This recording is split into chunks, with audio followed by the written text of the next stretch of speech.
16장. 바리새파 사람들과 사두개파 사람들이 와서 예수를 시험하느라고 하늘로부터 내리는 표징을 자기들에게 보여달라고 요청하였다. 예수께서 그들에게 말씀하셨다. 너희는 저녁 때에는 하늘이 붉은 것을 보니 내일은 날씨가 맑겠구나 하고, 아침에는 하늘이 붉고 흐린 것을 보니 오늘은 날씨가 굳겠구나 한다. 너희는 하늘의 징조는 분별할 줄 알면서 시대의 징조들은 분별하지 못하느냐. 악하고 음란한 세대가 표징을 요구하지만 이 세대는 요나의 표징 밖에는 아무 표징도 받지 못할 것이다. 그리고 나서 예수께서는 그들을 남겨두고 떠나가셨다. 제자들이 건너편에 이르렀는데 그들은 빵을 가져오는 것을 잊었다. 예수께서 그들에게 말씀하셨다. 너희는 바리새파 사람들과 사두개파 사람들의 누룩을 주의하고 경계하여라.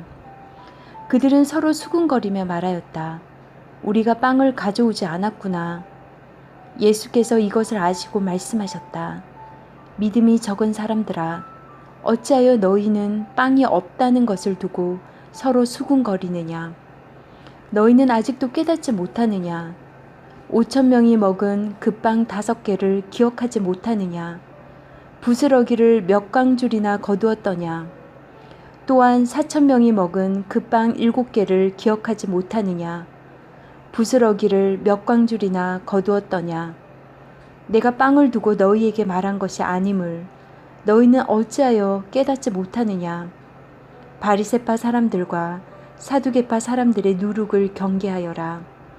그제서야 그들은 빵의 누룩이 아니라 바리새파 사람들과 사두개파 사람들의 가르침을 경계하라고 하시는 말씀인 줄을 깨달았다. 예수께서 빌립보 가이사랴 지방에 이르러서 제자들에게 물으셨다. 사람들이 인자를 누구라고 하느냐? 제자들이 대답하였다. 세례자 요한이라고 하는 사람들도 있고 엘리야라고 하는 사람들도 있고 예레미야나 예언자들 가운데의 한 분이라고 하는 사람들도 있습니다. 예수께서 그들에게 물으셨다. 그러면 너희는 나를 누구라고 하느냐? 시몬 베드로가 대답하였다. 선생님은 살아계신 하나님의 아들 그리스도십니다. 예수께서 그에게 말씀하셨다. 시몬 바요나야, 너는 복이 있다. 너에게 이것을 알려주신 분은 사람이 아니라 하늘에 계신 나의 아버지시다. 나도 너에게 말한다. 너는 베드로다. 나는 이 반석 위에다가 내 교회를 세우겠다. 죽음의 문들이 그것을 이기지 못할 것이다. 내가 너에게 하늘나라의 열쇠를 주겠다. 내가 무엇이든지 땅에서 매면 하늘에서도 매일 것이요 땅에서 풀면 하늘에서도 풀릴 것이다. 그때 예수께서 제자들에게 엄명하시기를 자기가 그리스도라는 것을 아무에게도 말하지 말라고 하셨다. 그때부터 예수께서는 자기가 반드시 예루살렘에 올라가야 하며 장로들과 대제사장들과 율법학자들에게 많은 고난을 받고 죽임을 당해야 하며 사흘째 되는 날에 살아나야 한다는 것을 제자들에게 밝히기 시작하셨다. 이에 베드로가 예수를 따로 붙들고 주님, 안 됩니다. 절대로 이런 일이 주님께 일어나서는 안 됩니다. 하고 말하면서 예수께 대들었다. 그러나 예수께서는 돌아서서 베드로에게 말씀하셨다. 사탄아, 내 뒤로 물러가라. 너는 나에게 걸림돌이다. 너는 하나님의 일을 생각하지 않고 사람의 일만 생각하는구나. 그때 예수께서는 제자들에게 말씀하셨다. 누구든지 나를 따라오려거든 자기를 부인하고 제 십자가를 지고 나를 따라오너라. 누구든지 자기 목숨을 구하고자 하는 사람은 잃을 것이요 나 때문에 자기 목숨을 잃는 사람은 찾을 것이다. 사람이 온 세상을 얻고도 제 목숨을 잃으면 무슨 이득이 있겠느냐. 또 사람이 제 목숨을 되찾는 대가로 무엇을 내놓겠느냐. 인자가 자기 아버지의 영광에 쌓여 자기 천사들을 거느리고 올 터인데 그때에 그는 각 사람에게 그 행실대로 갚아줄 것이다. 내가 진정으로 너희에게 말한다. 여기에 서 있는 사람들 가운데는 죽음을 맛보지 않고 살아서 인자가 자기 왕권을 차지하고 오는 것을 볼 사람들도 있다. 17장. 그리고 엿새 뒤에 예수께서는 베드로와 야고보와 그의 동생 요한을 따로 데리고서 높은 산에 올라가셨다. 그런데 그들이 보는 앞에서 그의 모습이 변하였다. 그의 얼굴은 해와 같이 빛나고 옷은 빛과 같이 희게 되었다. 그리고 모세와 엘리야가 그들에게 나타나더니 예수와 더불어 말을 나누었다. 그때에 베드로가 예수께 말하였다. 선생님, 우리가 여기 있는 것이 좋습니다. 원하시면 제가 여기에다가 초막 셋 지어서 하나에는 선생님을, 하나에는 모세를, 하나에는 엘리야를 모시도록 하겠습니다. 베드로가 아직도 말을 하고 있는데 갑자기 빛나는 구름이 그들을 뒤덮었다. 그리고 구름 속에서 이는 내 사랑하는 아들이다. 나는 그를 좋아한다. 너희는 그의 말을 들어라 하는 소리가 들려왔다. 제자들은 이 말을 듣고서 얼굴을 땅에 대고 엎드렸으며 몹시 두려워하였다. 예수께서 가까이 오셔서 그들에게 손을 대시고 말씀하셨다. 일어나거라. 두려워하지 말아라. 그들이 눈을 들어서 보니 예수밖엔 아무도 없었다. 그들이 산에서 내려올 때에 예수께서 그들에게 명하셨다. 인자가 죽은 사람들 가운데서 살아날 때까지는 그 광경을 아무에게도 말하지 말아라. 제자들이 예수께 물었다. 그런데 율법 학자들은 어찌하여 엘리야가 먼저 와야 한다고 합니까? 예수께서 대답하셨다. 확실히 엘리야가 와서 모든 것을 회복시킬 것이다. 내가 너희에게 말한다. 엘리야는 이미 왔다. 그러나 사람들이 그를 알지 못하고 그를 함부로 대하였다. 인자도 이와 같이 그들에게 고난을 받을 것이다. 그제서야 비로소 제자들은 예수께서 세례자 요한을 두고 하신 말씀인 줄을 깨달았다. 그들이 무리에게 오니 한 사람이 예수께 다가와서 무릎을 꿇고 말하였다. 주님, 내 아들을 불쌍히 여겨 주십시오. 간질병으로 몹시 고통받고 있습니다. 자주 불 속에 빠지기도 하고 물 속에 빠지기도 합니다. 그래서 아이를 선생님의 제자들에게 데리고 왔으나 그들은 고치지 못하였습니다. 예수께서 말씀하셨다. 아, 믿음이 없고 비뚤어진 세대여. 내가 언제까지 너희와 같이 있어야 하겠느냐? 내가 언제까지 너희에게 참아야 하겠느냐? 아이를 내게 데려오너라. 그리고 예수께서 귀신을 꾸짖으셨다. 그러자 귀신이 아이에게서 나가고 아이는 그 순간에 나았다. 그때의 제자들이 따로 예수께 다가가서 물었다. 우리는 어찌하여 귀신을 쫓아내지 못했습니까? 예수께서 그들에게 대답하셨다. 너희의 믿음이 적기 때문이다. 내가 진정으로 너희에게 말한다. 너희에게 겨자씨 한 알만한 믿음이라도 있으면 이 산더러 여기에서 저기로 옮겨가라 하면 그대로 될 것이요 너희가 못할 일이 없을 것이다. 제자들이 갈릴리에 모여 있을 때에 예수께서 그들에게 말씀하셨다. 인자가 곧 사람들의 손에 넘어갈 것이다. 사람들은 그를 죽일 것이다. 그런데 그는 사흘째 되는 날에 살아날 것이다. 그렇게 말씀하시니 그들은 몹시 슬퍼하였다. 그들이 가버나움에 이르렀을 때에 성전세를 거두어 드리는 사람들이 베드로에게 다가와서 물었다. 여러분의 선생은 성전세를 바치지 않습니까? 베드로가 대답하였다. 바칩니다. 베드로가 집에 들어가니 예수께서 먼저 말씀을 꺼내셨다. 시몬아, 내 생각은 어떠냐? 세상 임금들이 관세나 주민세를 누구한테서 받아들이느냐? 자기 자녀한테서냐? 아니면 남들한테서냐? 베드로가 대답하였다. 남들한테서입니다. 예수께서 다시 그들에게 말씀하셨다. 그러면 자녀들은 면제받는다. 그러나 우리가 그들을 걸려 넘어지지 않도록 해야 하니 내가 바다로 가서 낚시를 던져 맨 먼저 올라오는 고기를 잡아서 그 입을 벌려보아라. 그러면 은전 한 입이 그 속에 있을 것이다. 그것을 가져다가 나와 내 몫으로 그들에게 내어라. 18장. 그때 제자들이 예수께 다가와서 물었다. 하늘나라에서는 누가 가장 큰 사람입니까? 예수께서 어린이 하나를 곁으로 불러서 그들 가운데 세우시고 말씀하셨다. 내가 진정으로 너희에게 말한다. 너희가 돌이켜서 어린이들과 같이 되지 않으면 절대로 하늘나라에 들어가지 못할 것이다. 그러므로 누구든지 이 어린아이와 같이 자기를 낮추는 사람이 하늘나라에서는 가장 큰 사람이다. 또 누구든지 내 이름으로 이런 어린 아이 하나를 영접하면 나를 영접하는 것이다. 나를 믿는 이 작은 사람 가운데서 하나라도 걸려 넘어지게 하는 사람은 누구라도 차라리 그 목에 그 맷돌을 달고 깊은 바다에 빠지는 편이 낫다. 사람을 걸려 넘어지게 하는 일 때문에 세상에는 화가 있다. 걸려 넘어지게 하는 일이 없을 수는 없으나 걸려 넘어지게 하는 일을 일으키는 그 사람에게는 화가 있다. 내 손이나 발이 너를 걸려 넘어지게 하거든 그것을 찍어서 내버려라. 내가 두 손과 두 발을 가지고 영원한 불 속에 들어가는 것보다는 차라리 손이나 발 없는 채로 생명에 들어가는 편이 낫다.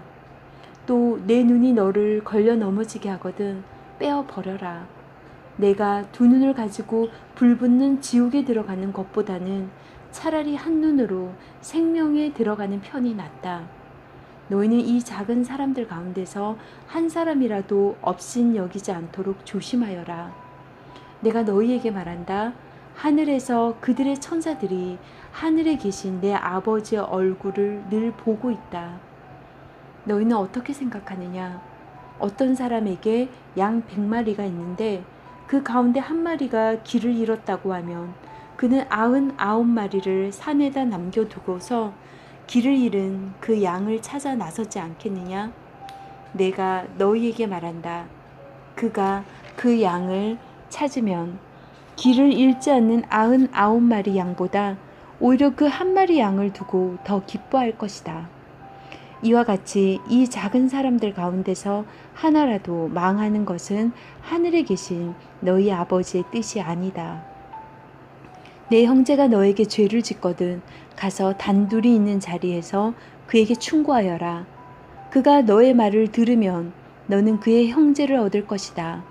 그러나 듣지 않거든 한두 사람을 더 데리고 가거라. 그가 하는 모든 말을 두세 증인의 입을 빌어서 확정 지으려는 것이다. 그러나 그 형제가 그들의 말도 듣지 않거든 교회에 말하여라. 교회의 말조차 듣지 않거든 그를 이방 사람이나 세리와 같이 여겨라. 내가 진정으로 너희에게 말한다.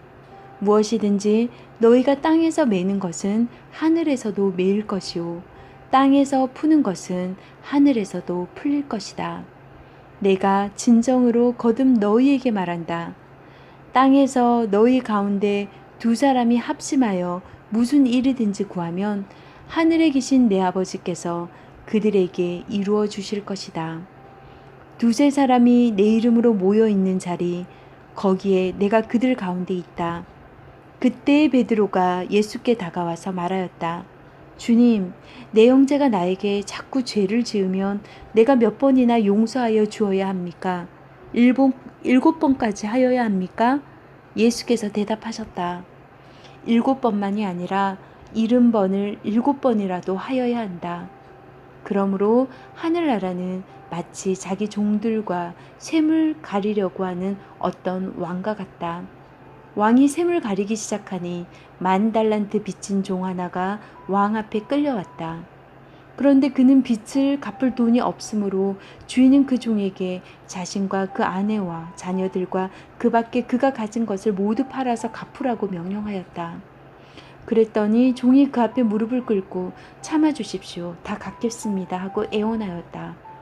주인은 그 종을 가엾게 여겨서 그를 놓아주고 빚을 없애주었다.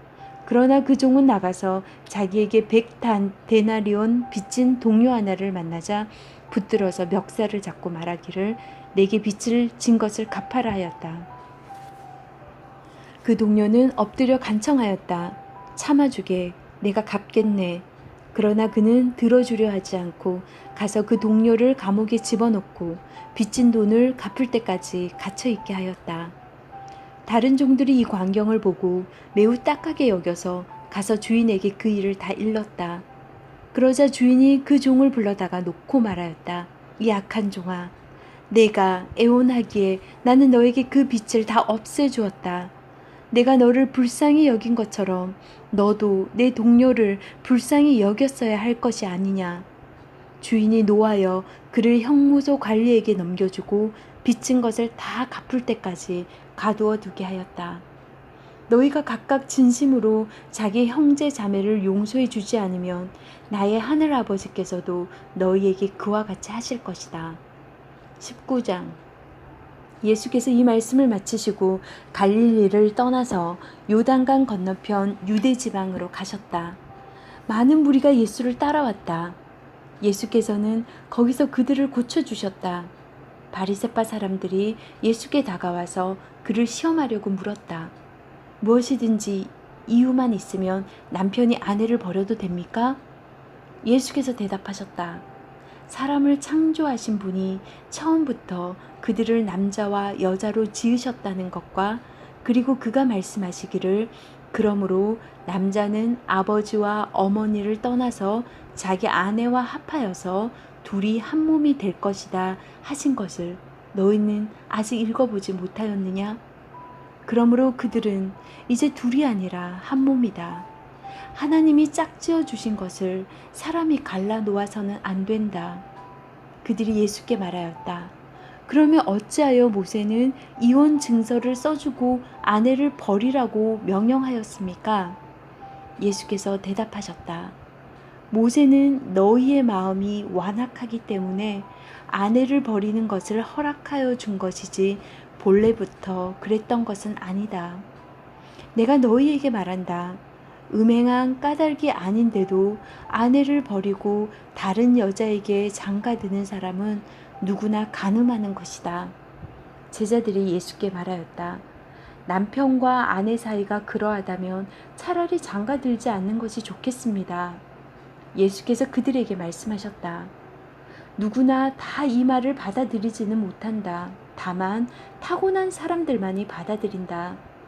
모태로부터 그렇게 태어난 고자도 있고 사람이 고자로 만들어서 된 고자도 있고 또 하늘나라 때문에 스스로 고자가 된 사람도 있다. 이 말을 받아들일 수 있는 사람은 받아들여라. 그때 사람들이 예수께 어린이들을 데리고 와서 손을 얹어서 기도하여 주기를 바랐다. 그런데 제자들이 그들을 꾸짖었다. 그러자 예수께서 말씀하셨다. 어린아이들이 내게 오는 것을 허락하고 막지 말아라. 하늘나라는 이런 어린이들의 것이다. 그리고 그들에게 손을 얹어주시고 거기에서 떠나셨다. 그런데 한 사람이 예수께 다가와서 물었다. 선생님, 내가 영원한 생명을 얻으려면 무슨 선한 일을 해야 합니까? 예수께서 그에게 말씀하셨다. 어찌하여 너는 나에게 선한 일을 묻느냐? 선한 분은 한 분이다. 내가 생명에 들어가기를 원하면 계명들을 지켜라. 그가 예수께 물었다. 어느 계명들을 지켜야 합니까? 예수께서 대답하셨다. 살인하지 말아라. 간음하지 말아라. 도둑질하지 말아라. 거짓 증언을 하지 말아라. 아버지와 어머니를 공경하여라. 그리고 내 이웃을 내 몸과 같이 사랑하여라. 그 젊은이가 예수께 말하였다. 나는 이 모든 것을 다 지켰습니다. 아직도 무엇이 부족합니까? 예수께서 그에게 말씀하셨다. 내가 완전한 사람이 되려고 하면 가서 내 소유를 팔아서 가난한 사람에게 주어라. 그리하면 내가 하늘에서 보화를 차지하게 될 것이다. 그리고 와서 나를 따라라. 그러나 그 젊은이는 이 말씀을 듣고 근심을 하면서 떠나갔다. 그에게는 재산이 많았기 때문이다. 예수께서 제자들에게 말씀하셨다. 내가 진정으로 너희에게 말한다. 부자는 하늘나라에 들어가기 어렵다. 내가 다시 너희에게 말한다. 부자가 하나님 나라에 들어가는 것보다 낙타가 바늘귀로 지나가는 것이 더 쉽다. 제자들이 이 말씀을 듣고 깜짝 놀라서 말하였다. 그러면 누가 구원을 얻을 수 있습니까? 예수께서 그들을 눈여겨보시고 말씀하셨다. 사람은 이 일을 할 수 없으나 하나님은 무슨 일이나 다 하실 수 있다. 이 말씀을 듣고 베드로가 예수께 말하였다. 보십시오. 우리는 모든 것을 버리고 선생님을 따랐습니다. 그러니 우리가 무엇을 받겠습니까? 예수께서 그들에게 말씀하셨다. 내가 진정으로 너희에게 말한다. 새 세상에서 인자가 자기의 영광스러운 보좌에 앉을 때에 나를 따라온 너희도 12 보좌에 앉아서 이스라엘 12지파를 심판할 것이다. 내 이름을 위하여 집이나 형제나 자매나 아버지나 어머니나 자식이나 땅을 버린 사람은 100배나 받을 것이요 또 영원한 생명을 물려받을 것이다. 그러나 첫째가 된 사람들이 꼴찌가 되고 꼴찌가 된 사람들이 첫째가 되는 경우가 많을 것이다.